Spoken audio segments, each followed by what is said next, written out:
Shalom. Selamat hari Minggu, selamat pagi buat semua. Hari kita akan kembali belajar. Kita akan kembali belajar dari firman Tuhan pada pagi hari ini yang terambil dari Injil Matius 3 ayat 16 sampai 17. Terlebih dahulu kita akan memohon pertolongan dari Roh Kudus. Mari kita berdoa. Kembali kami datang kepadamu Bapa, kami bersyukur atas hari ini, atas kehidupan yang Kau beri, topangan dan pemeliharaanmu yang terus kami rasakan dan dinyatakan dalam kehidupan kami. Tuhan, terima kasih juga untuk waktu yang istimewa yang Kau sediakan bagi kami dalam persekutuan orang muda, di mana kami mendapat kesempatan lagi untuk beribadah bersama-sama, belajar firman bersama-sama, walaupun hanya melalui media virtual yang tersedia. Tuhan, berkatilah kami. Kami yakin dan percaya Engkau akan mengerjakan sesuatu dalam kehidupan kami, dan kami akan terus dibaharui oleh firman-Mu. Tuhan, tolonglah hamba-Mu dalam kelemahan dan keterbatasannya, Tuhan, yang memampukan agar firman ini dapat disampaikan dengan baik, sesuai dengan kehendak Tuhan, dan dapat kami kerjakan di dalam kehidupan kami sehari-hari. Terpujilah nama-Mu, Sang Firman yang hidup. Kami sudah berdoa. Haleluya. Amin. Sekali lagi shalom, orang-orang muda. Hari ini kita akan belajar dari firman Tuhan dari Matius 3 ayat 16 sampai 17. Saya akan bacakan buat kita semua. Sesudah dibaptis, Yesus segera keluar dari air, dan pada waktu itu juga langit terbuka, dan ia melihat Roh Allah seperti burung merpati turun ke atasnya. Lalu terdengarlah suara dari surga yang mengatakan, "Inilah anakku yang kukasihi, kepadanyalah aku berkenan." Demikian firman Tuhan. Kita yang senantiasa menanti firman Allah, belajar merenungkannya, kita disebut berbahagia. Hari ini judulnya adalah Aku, Kau, dan Dia. Aku, Kau, dan Dia yang kita bahas adalah Trinitas. Ini adalah pokok iman kita sebagai orang-orang Kristen.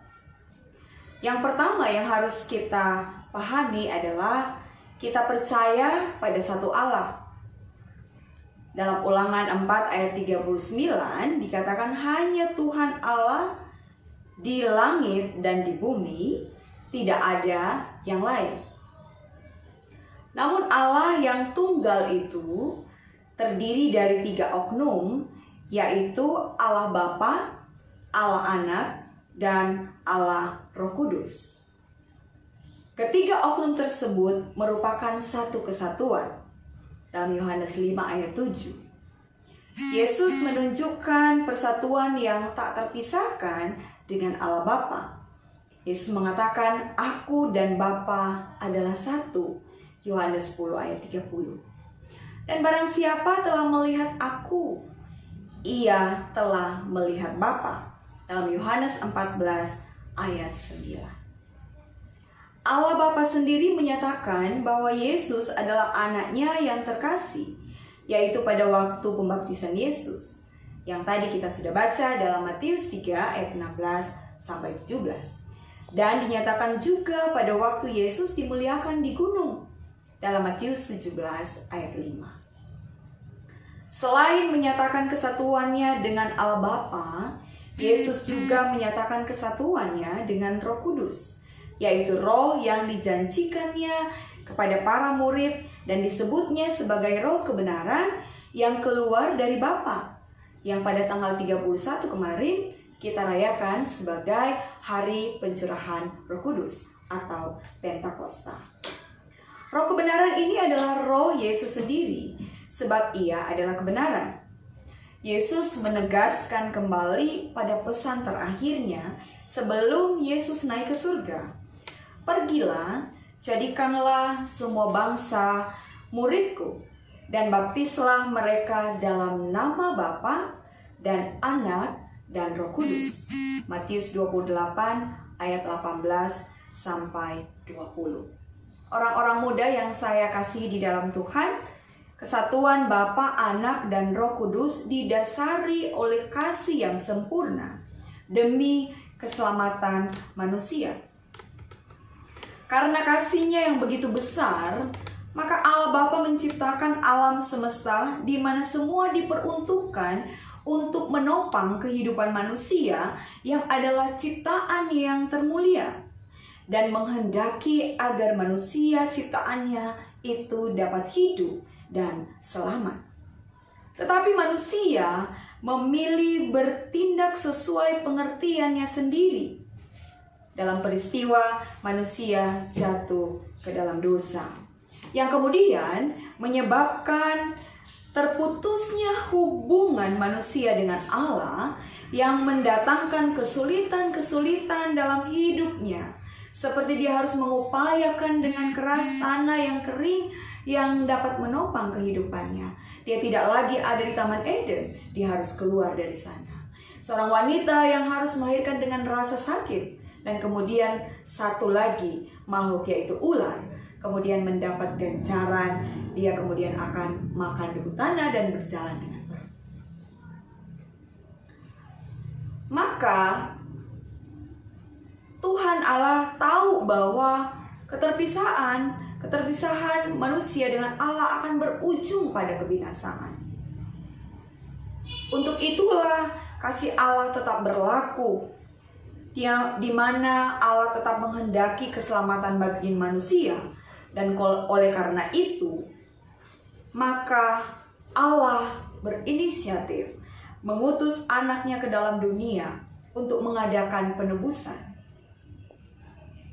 Dan anak itu sendiri dalam pelayanannya pergi dalam kuasa Roh Kudus. Di sini kita bisa melihat tiga oknum itu. Di sini kita bisa melihat tiga oknum itu bekerja bersama-sama, di mana Bapa dan Anak juga terlibat dalam pelayanan Roh Kudus untuk menguduskan orang percaya.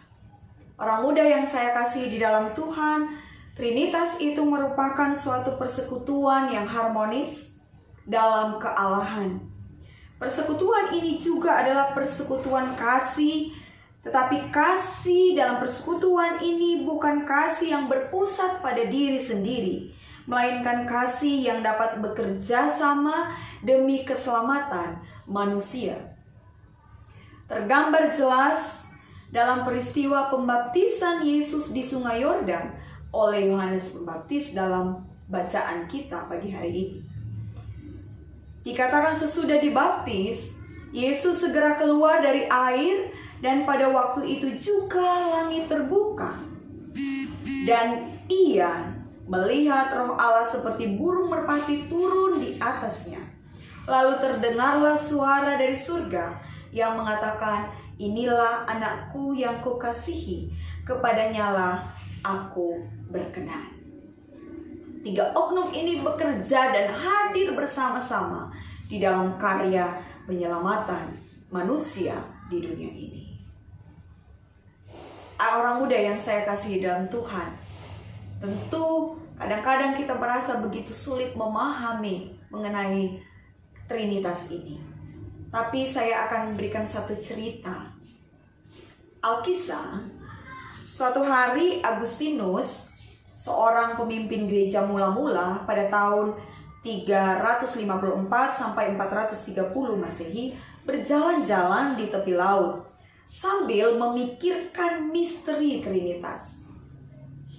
Di sana ia melihat seorang anak kecil sedang bermain kerang laut. Anak itu menggali lubang di pasir, berjalan ke arah laut, mengisi kerangnya dengan air, lalu menumpahkan air laut itu ke dalam lubang galiannya. Agustinus lalu bertanya, "Kamu sedang apa?" Anak lelaki itu menjawab, "Saya mau menuangkan laut ke dalam lubang ini." Lalu Agustinus berpikir, sama seperti anak tersebut, Itulah yang sedang Agustinus coba lakukan. Misteri Trinitas bagaikan lautan yang tak terbatas. Dan saya atau Agustinus mengatakan dirinya tengah berdiri di tepi lautan itu, berusaha memasukkan semua misteri yang tak terbatas tersebut ke dalam pikirannya yang terbatas. Maka dalam memahami Trinitas, kita perlu kerendahan hati. Karena kita semua orang percaya, tentu sepakat bahwa kita menyembah Bapa, Anak, dan Roh Kudus, serta mengenal kepribadian mereka dalam apa yang telah kita baca di dalam Alkitab atau disaksikan oleh Alkitab. Dan apa yang masih kita rasakan sampai hari ini, yaitu karya Roh Kudus yang terus menuntun kita hari demi hari. Begitu juga dalam persekutuan kita, ketika kita bersama-sama seperti hari ini, maka Allah hadir secara Trinitas bersama dengan kita. Oleh karena itu, kita harus datang dengan kerendahan hati untuk mengaku bahwa mereka satu di dalam persekutuan, satu dalam tujuan, dan satu dalam hakikat. Orang-orang muda yang saya kasihi di dalam Tuhan, bagi kita orang percaya yang juga disebut sebagai gereja yang hidup, hendaklah mewujudkan persekutuan dengan penuh kasih, seperti gambaran yang dikerjakan oleh Trinitas, yaitu Bapa, Anak, dan Roh Kudus. Begitu juga model atau rule atau etos kerja yang juga diberikan, digambarkan, diteladankan kepada kita oleh Allah Bapa, Allah Anak, dan Allah Roh Kudus, di mana mereka Allah kita terus bekerja dalam tim, dalam meneruskan karya pelayanan Allah bagi dunia. Dan begitu juga kita saat ini. Karena saat ini kita orang percayalah yang dipercayakan tugas untuk menjaga, mengembangkan, dan meneruskan pekerjaan Kristus melalui mengabarkan Injil, mengabarkan kabar baik kepada seluruh manusia yang ada di sekeliling kita dan kepada seluruh dunia melalui semua aspek kehidupan kita, agar manusia diselamatkan. Ingatlah, dalam persekutuan kita juga ada aku, ada kau, dan ada dia. Kita berbeda, tetapi satu dalam tujuan. Satu sepikir dalam tujuan Kristus. Satu dalam kesatuan tubuh Kristus. Maka hendaklah kita terus menciptakan, merawat, menjaga setiap persekutuan kita dengan kasih seperti yang Allah kita ajarkan kepada kita. Begitu juga kita akan terus bekerja bersama-sama, karena mengerjakan pekerjaan Allah kita tidak bisa mengerjakan sendiri-sendiri, tapi kita justru harus bersatu dalam satu pemikiran, satu hati. Dan ingatlah bahwa di dalam persekutuan kita adalah bersaudara, kita adalah keluarga Allah, kita adalah orang-orang yang beriman, yang bersama-sama memiliki tugas dan tanggung jawab untuk mengabarkan Tuhan kita kepada seluruh dunia, agar manusia yang ada bersama-sama dengan kita diselamatkan. Tuhan memberkati kita hari ini, dan jadilah pekerja Allah yang setia.